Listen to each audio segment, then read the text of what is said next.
November 2025 Outreach Israel News. Acts 15:15 through 18. The Tabernacle of David. With this, the words of the prophets agree, just as it is written, "After these things I will return, and I will rebuild the tabernacle of David, which has fallen, and I will rebuild its ruins, and I will restore it, so that the rest of mankind may seek the Lord, and all the Gentiles who are called by my name, says the Lord, who makes these things known from long ago." Amos 9:11 and 12, Septuagint.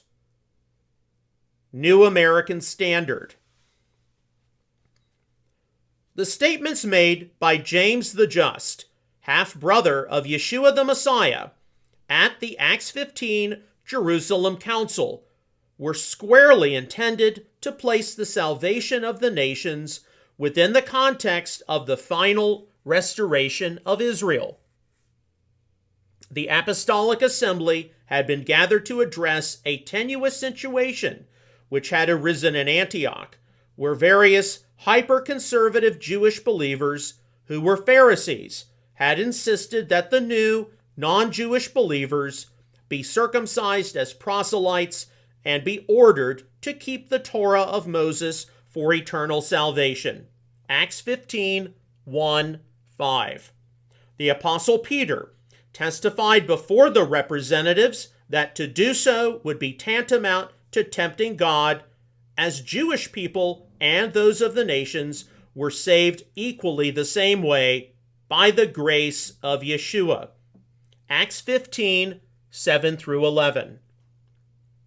James the Just, who would issue the apostolic decree, Acts 15:19-21, 29, which would mandate the new non-Jewish believers to adhere to 4 non-negotiable essentials in order to have fellowship with Jewish believers, beginning their path of discipleship, was the one who made the connection between the salvation of the nations and Tanakh prophecy taking place. He indicated, Simeon has related how God first concerned himself about taking from among the Gentiles a people for his name. Acts 15:14, New American Standard. It cannot be overlooked here that as God's intention was to bring forth a people, or laos, ex ethnon, or out of the nations, how there was some important background behind this associated with Israel. The Greek term laos is quite loaded, because in the Septuagint it frequently translated the Hebrew am. In the Septuagint, laos occurs some 2,000 times, seldom in the plural, and with a specific reference to Israel as God's people. In most instances, the Hebrew original is am. Theological Dictionary of the New Testament. The Greek term laos, or people, is frequently seen in the Septuagint as a reference to the people of Israel, i.e. Exodus 6:7, Deuteronomy 4:20, 14:2, 26:18 and 19, 32:9. Deuteronomy 14:2 from the Septuagint affirmed, "For you are a people holy, laos, hagios, to the Lord your God, and it is you, the Lord your God, has chosen to be an exceptional people to him out of all the nations on the face of the earth." New English translation of the Septuagint. The thrust of Zechariah 2:11 is often thought to be behind what James was claiming of the nation's salvation in Acts 15:14. Many nations will join themselves to the Lord in that day and will become my people. The Hayu li la'am. Then I will dwell in your midst, and you will know that the Lord of hosts has sent me to you. Zechariah 2:11, New American Standard. In the Hebrew Masoretic text, this prophecy employed the term Am, and in the Greek Septuagint, it was translated by the term Laos. David H. Stern, as a Messianic Jewish commentator, actually did note in his Jewish New Testament commentary, quote, although at Acts 10:2 and Acts 10:42, Laos refers to the Jewish people, here the implication is that Gentiles do not have to become Jews in order to be included in the Laos, because God is now doing something new, unquote. The viewpoint of James was how the non-Jewish believers coming to faith in Israel's Messiah were going to be incorporated into the Am Yisrael, as anticipated by the prophets, Acts 15:15. But this would surely not be represented as somehow replacing or displacing James's own Jewish people.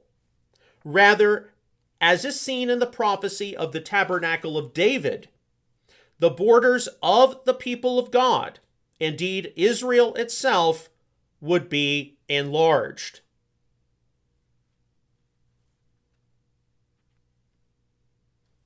Anticipating people coming from the nations and joining with the Jewish people was not something unexpected, but was something anticipated by the Tanakh scriptures.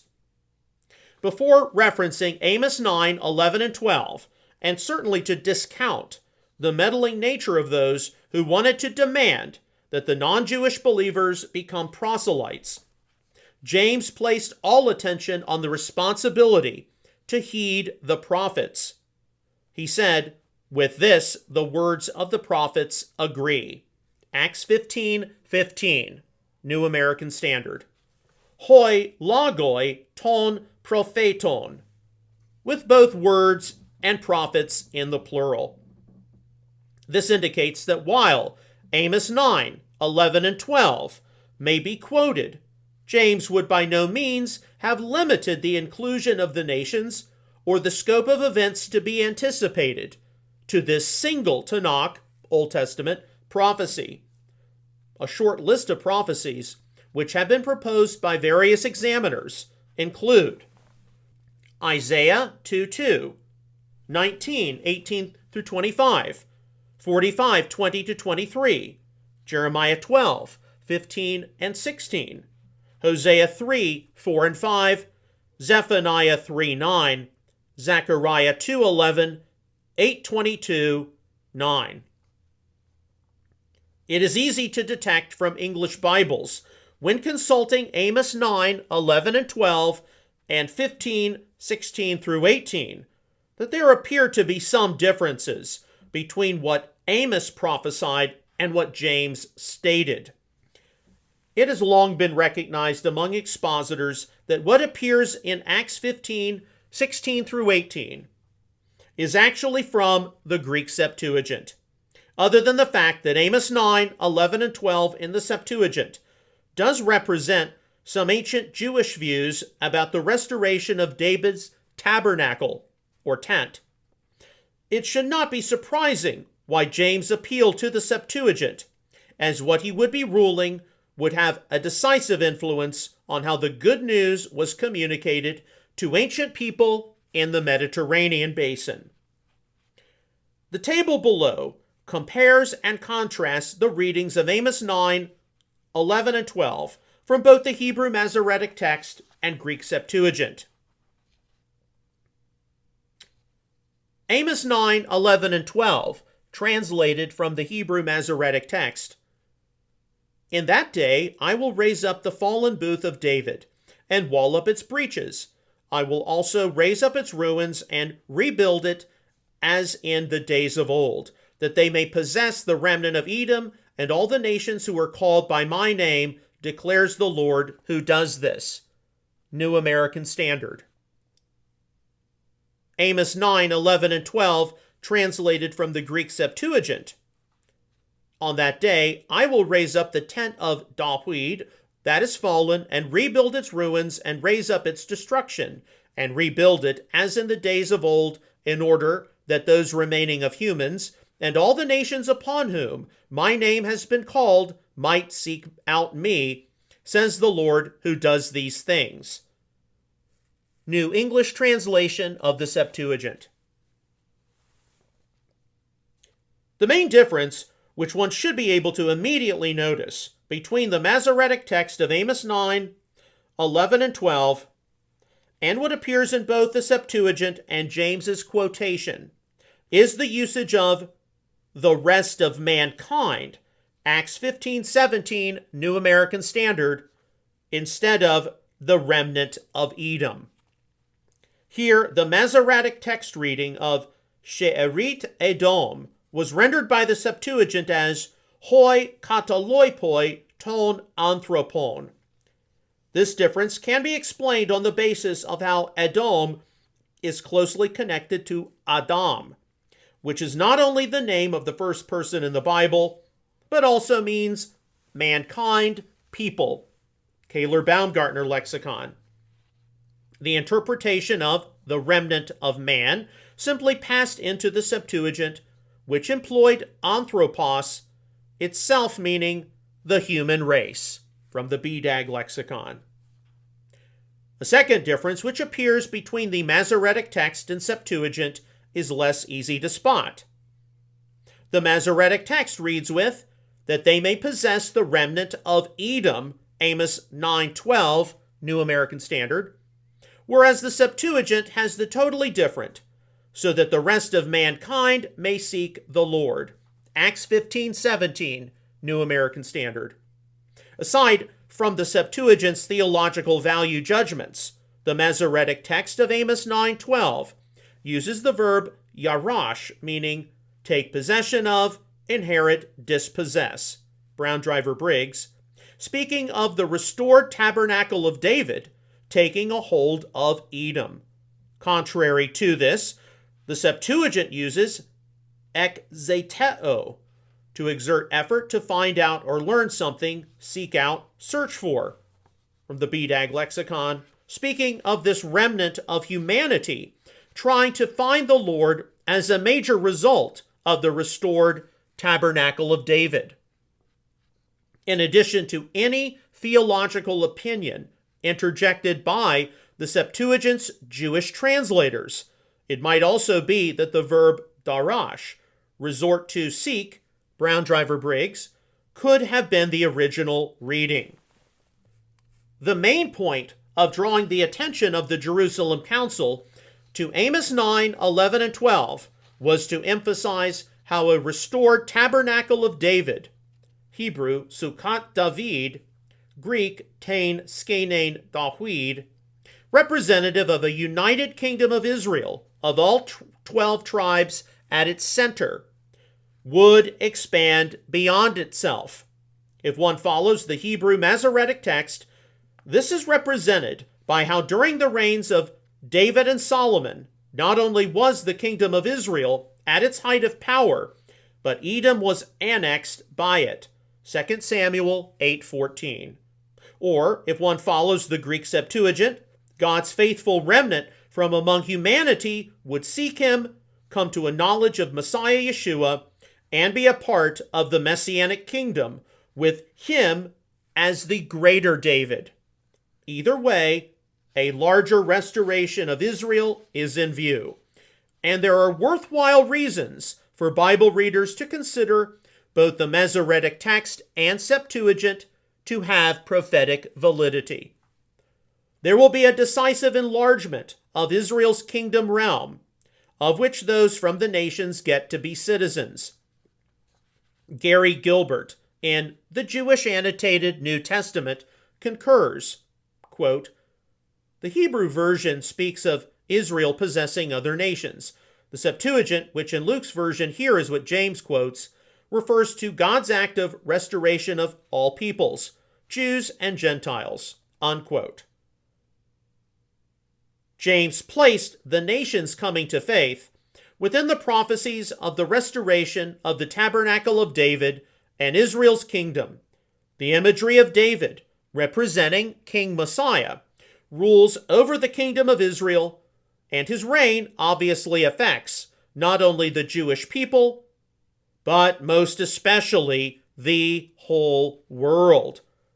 Isaiah 49:6, a rather general word, detailed how the restoration of Israel via the Messiah would involve the tribes of Israel and the nations both being impacted with his light. It is too small a thing that you should be my servant to raise up the tribes of Jacob and to restore the preserved ones of Israel. I will also make you a light of the nations, so that my salvation may reach to the end of the earth. Isaiah 49:6, New American Standard. James knew that the restoration of Israel had started with King Messiah's reign having begun, and not only with many of his fellow Jews having acknowledged Yeshua, but also with people from the nations coming to faith in him. A long, hard process had started. So, James's attestation in Acts 15:19, prefacing the apostolic decree, "Wherefore I judge not to trouble those who from the nations do turn back to God," Young's literal translation, was a wise word, requiring the new non-Jewish believers to become instantaneous proselytes to Judaism, keeping the Torah to be saved, Acts 15:1, 5, was surely contrary to the will of God's Spirit. The new covenant enacted by God's Spirit, however, would write the Torah onto the hearts of his people.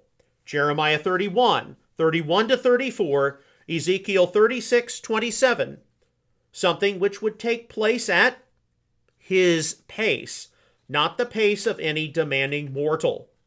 According to Tanakh prophecy, the nations were to come to Zion and be instructed from Moses' teaching, as the word of the Lord went forth.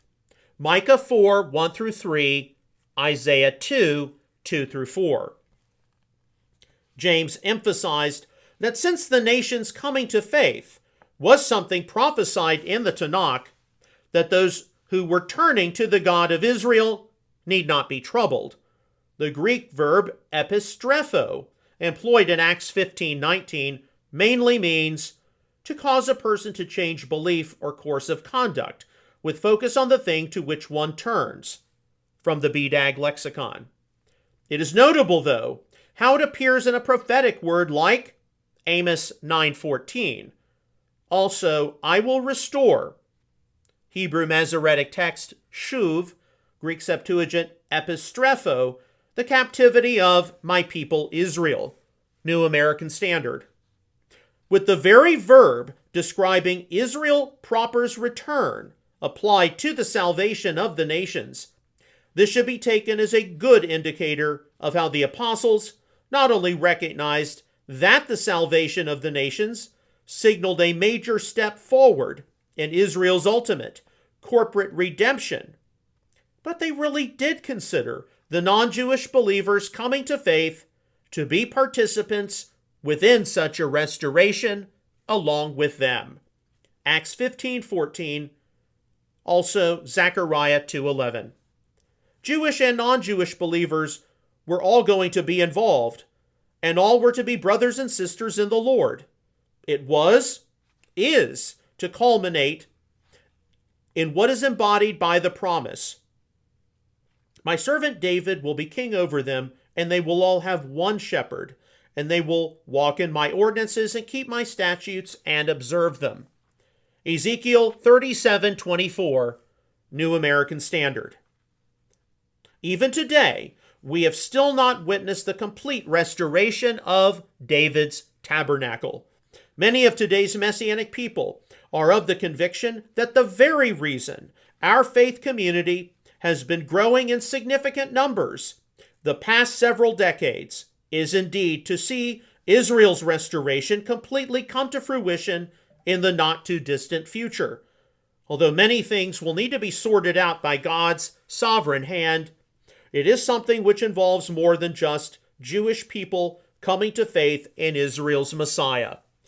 It will affect the whole world and people from all nations who call upon Yeshua for salvation. If we interpret Amos 9, 11, and 12, and Acts 15, 15 through 18, from the perspective of representing an enlarged kingdom realm of Israel, with the restored 12 tribes at its center, King Messiah's reign extending beyond itself, and the righteous from the nations likened unto those annexed territories like Edom, then obviously non-Jewish believers are not part of some separate church entity per dispensationalism or bilateral ecclesiology. The expectation of Amos 9, 11, and 12, referenced by James the Just in Acts 15, 15 through 18, with the restoration of the tabernacle or tent of David, does not at all envision the Jewish people or restored 12 tribes of Israel as being displaced by those of the nations. It is more appropriately concluded that an enlarged kingdom realm of Israel, or a super state of Israel, if you like, will ultimately emerge with Yeshua the Messiah himself as its sovereign monarch. The Jewish people surely do not stop being the people, Acts 26:23, but the kingdom of God does receive many new citizens which only the work of the Messiah himself could see enter in. None of today's Messianic people should deny the fact of how there are finer details regarding the restoration of the tabernacle or tent of David, which are likely only going to be known as the Messiah's return draws nearer in future time. The reality is, though, when Amos 9, 11, and 12, and Acts 15, 15 through 18, are read in concert with other passages, the impetus witness is one where the righteous of the nations move toward the Jewish people and toward Israel. They might not be physical Israel, but by having sought Israel's Messiah, they do get incorporated into Israel's kingdom realm. Most importantly, such non-Jewish believers need to join with their fellow Jewish believers with both working together as co-laborers in the restoration of Israel, heralding the return of King Yeshua. Approaching male and female head covering garments. There is perhaps no issue more tense and divisive when it comes to modesty and dress within various sectors of the contemporary Messianic movement than that of male and female head covering garments. As we prepare to address this issue, first from the array of Jewish traditions one may see practiced in Messianic congregations and fellowships, and then secondly, analyzing some of the controversies present over 1 Corinthians 11, 4 through 16. Please note how this writer has made a point to use the terminology head covering garment.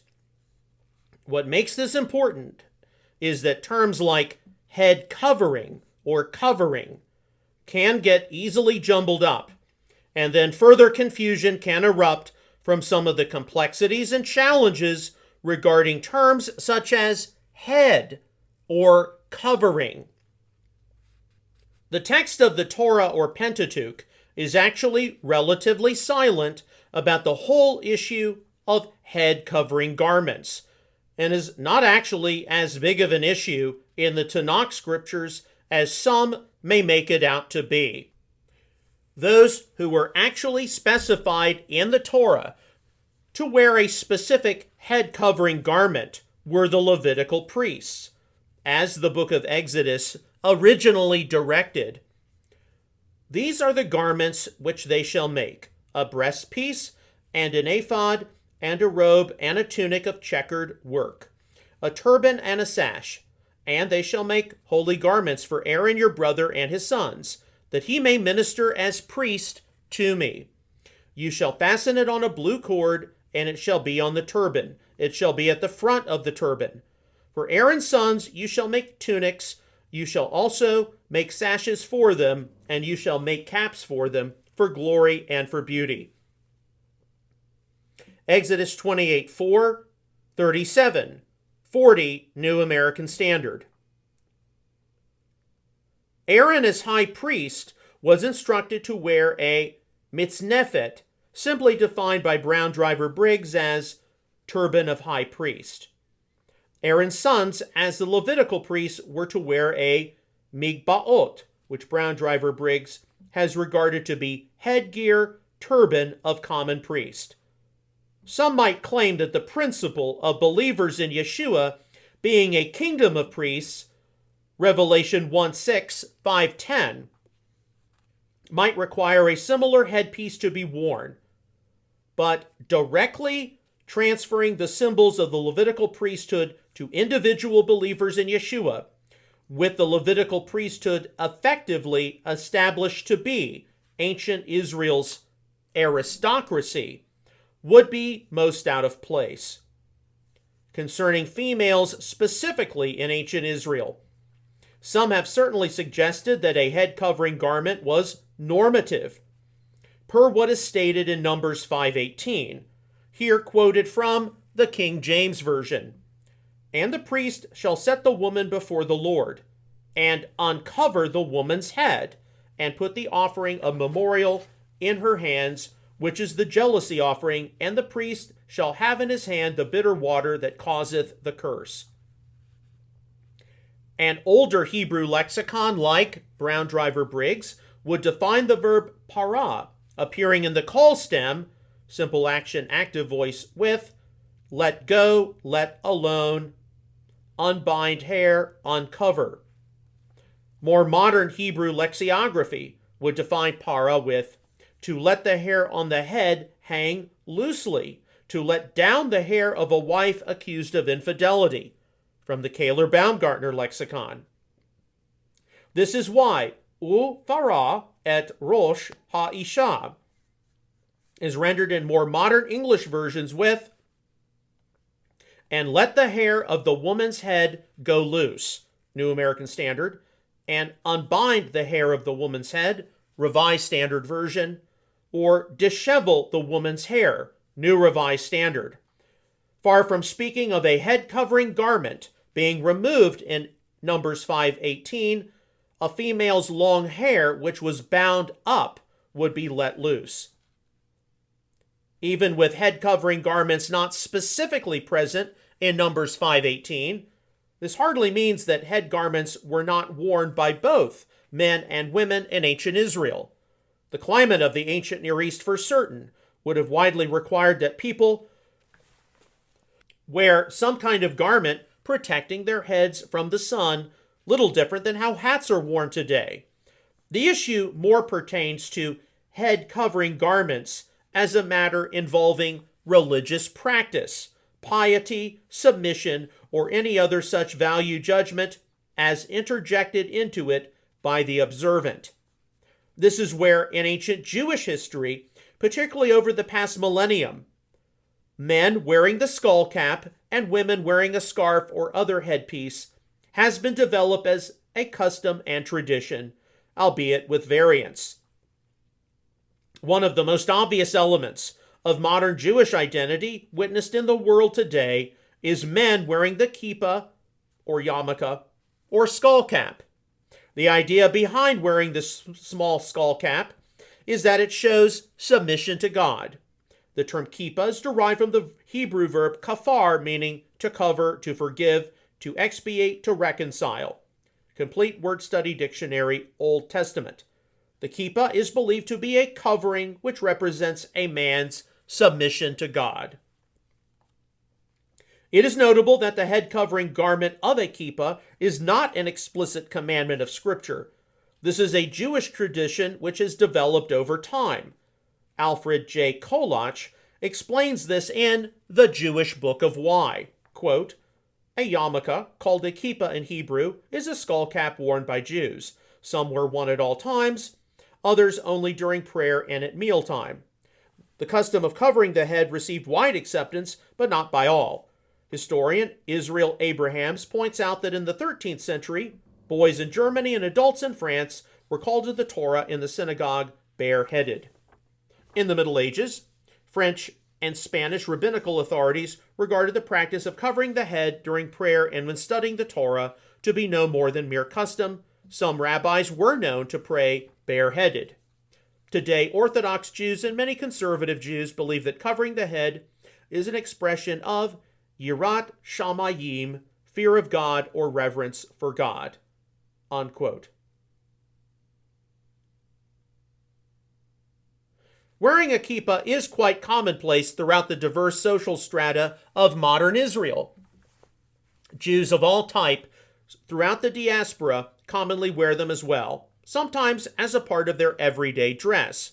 While wearing a kippah is more frequently associated with synagogue worship or personal prayers, wearing a kippah at the home dinner table of a Jewish family is also witnessed.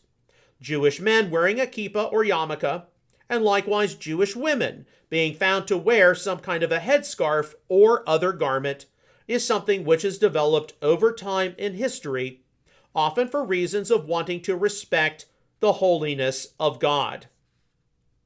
It is quite commonplace to see a majority of men in today's Messianic Jewish congregations wear kippahs in Shabbat worship. At the very least, those in the leadership will wear a kippah or yarmulke. A few Messianic Jews may wear a kippah as a part of their normal everyday dress, although it is probably safer to say that Messianic Jewish men who wear a kippah in Shabbat worship, during holidays, or at related functions and or Messianic conferences will not wear one as part of their normal everyday dress. It is also not uncommon in many Messianic congregations to also see non-Jewish men wear kippahs.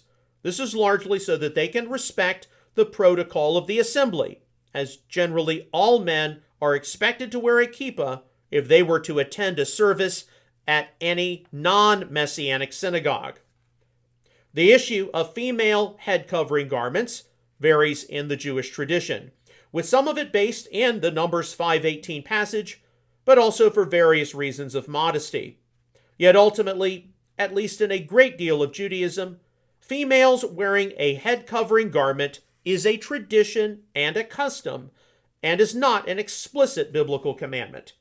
One will witness a great deal of diversity based on the individual preferences and convictions of Jewish women and the social norms of their particular sect or specific community.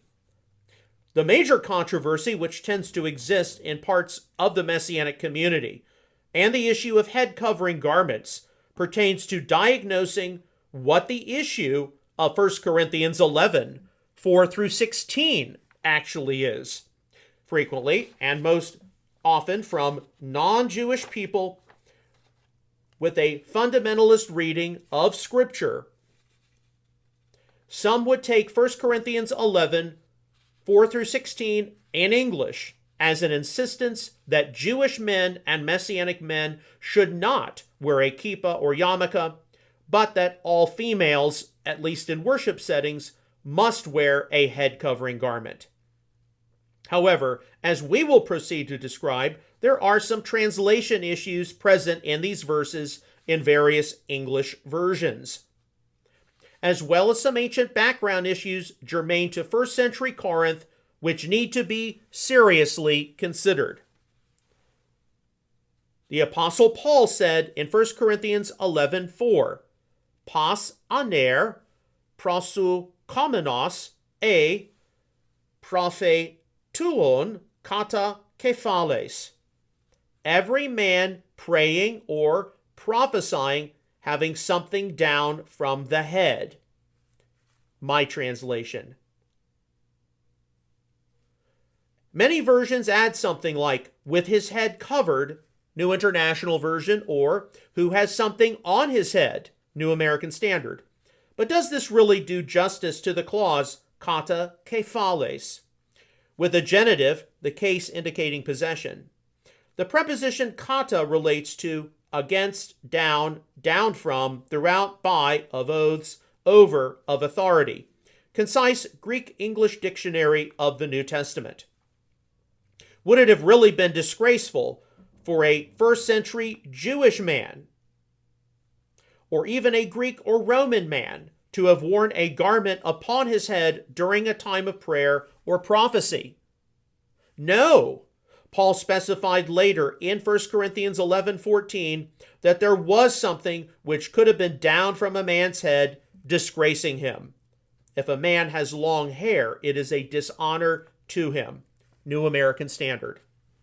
Long hair on a man hanging down could have communicated something in Corinth which might not have been very good for the believers. At the very least, some males with long hair hanging down from certain angles could possibly have been confused as being female.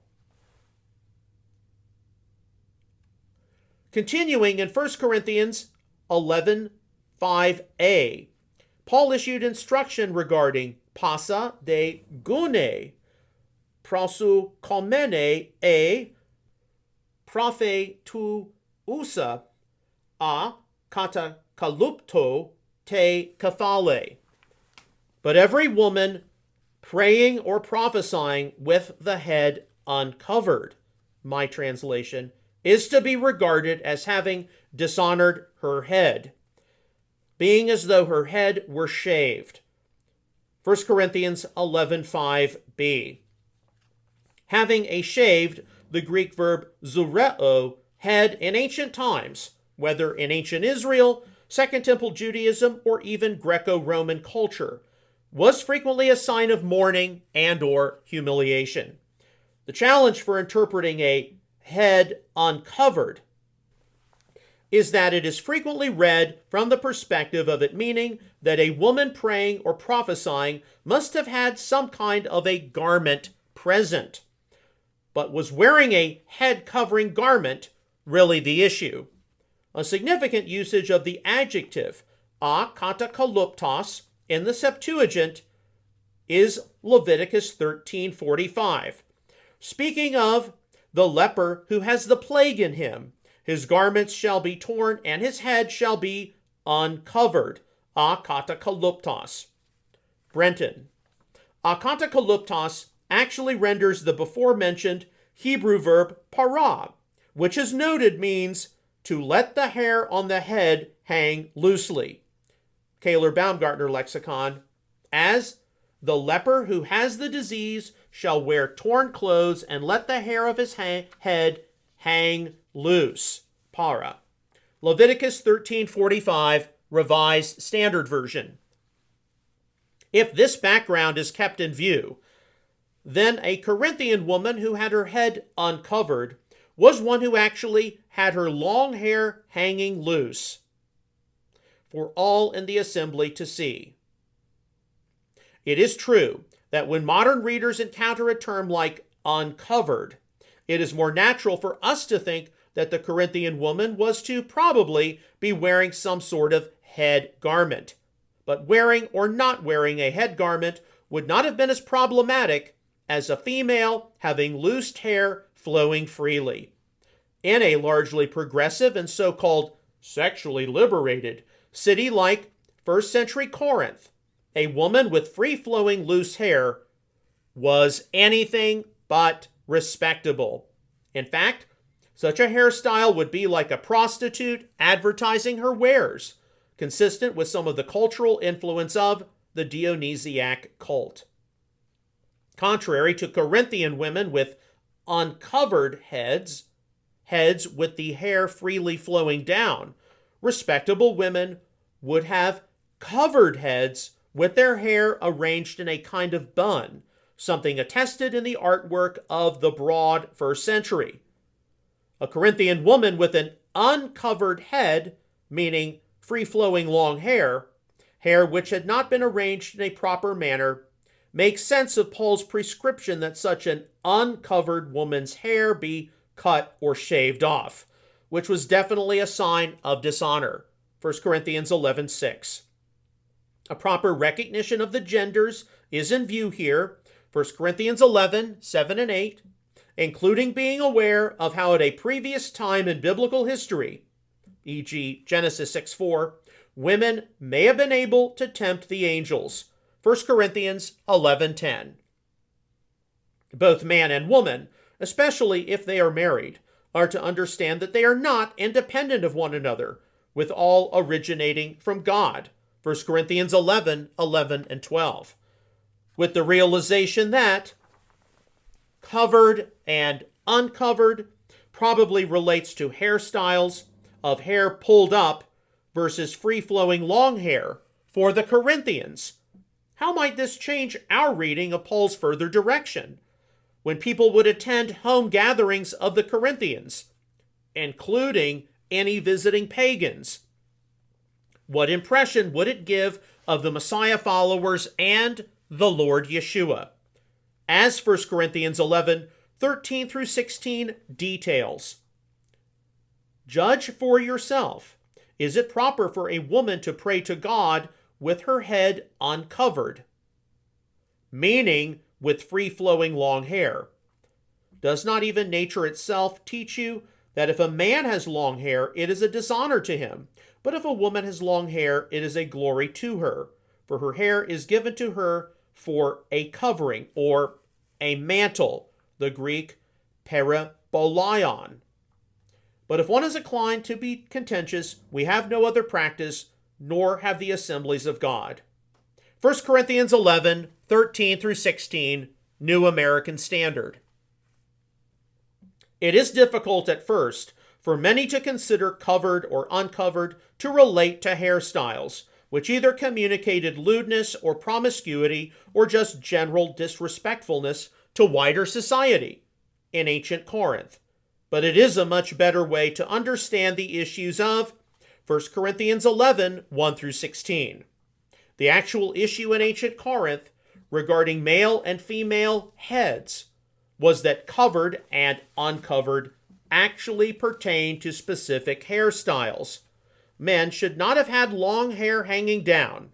Women should have had their long hair put up, being covered, as being uncovered would have meant letting the hair go.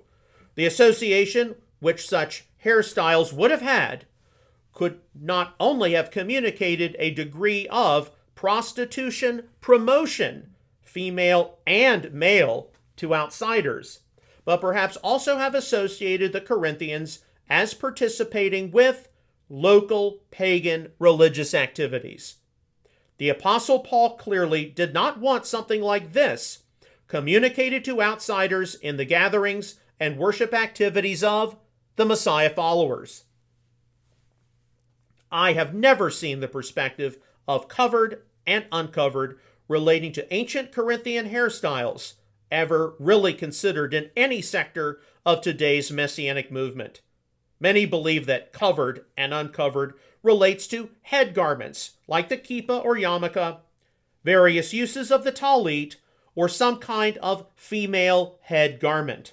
While not all of these items as we know them were in use in the biblical period, ultimately, the use of head-covering garments for men and women is one which is entirely traditional and cultural. It is something all Messianic believers need to be sensitive about in their halakha to be certain, like men wearing a yarmulke at the Western Wall in Jerusalem. But head-covering garments are not the real issue of 1 Corinthians 11:1 through 16. The main thrust of this part of Paul's letter to the Corinthians pertain to how various grooming styles can damage the credibility of the faith community. In first century Corinth, women who let their hair go uncovered, long and loose, were communicating something bad. Today, long hair on a woman, perhaps in a ponytail or other style, in some places might instead communicate conservativeness. As far as shorter or longer degrees of hair length on a woman or man are concerned, they regard the general evaluation of their 21st century Western cultural context and what may be considered respectable. I have personally been favorable toward all Messianic men wearing a kippah or yarmulke during weekly Shabbat services, and most especially during the high holy days of Rosh Hashanah and Yom Kippur. Likewise, all of those who don a talit for prayer and worship should not do so without a kippah or yarmulke. While it is a tradition, the wearing of the skull cap is nonetheless considered to be a sign of a man's reverence for God in mainline Judaism. The protocol observed in a Messianic congregation should be similar to that in the Jewish synagogue. At the same time, the wearing of the kippah cannot be construed as any kind of biblically prescribed commandment, nor something which should be forced upon anyone. I urge sensitivity concerning the Jewish custom of wearing the kippah, especially considering how widespread it is. No non-Jewish believer should ever be caught trying to degrade the role the kippah or yarmulke has played during many centuries of Jewish culture. Yet, unbalanced interpretations of 1 Corinthians 11, 1-16, slurs such as calling the kippah or yarmulke some kind of beanie, and disrespect for the custom in general has definitely been witnessed by those in the widely independent Hebrew or Hebraic roots movement.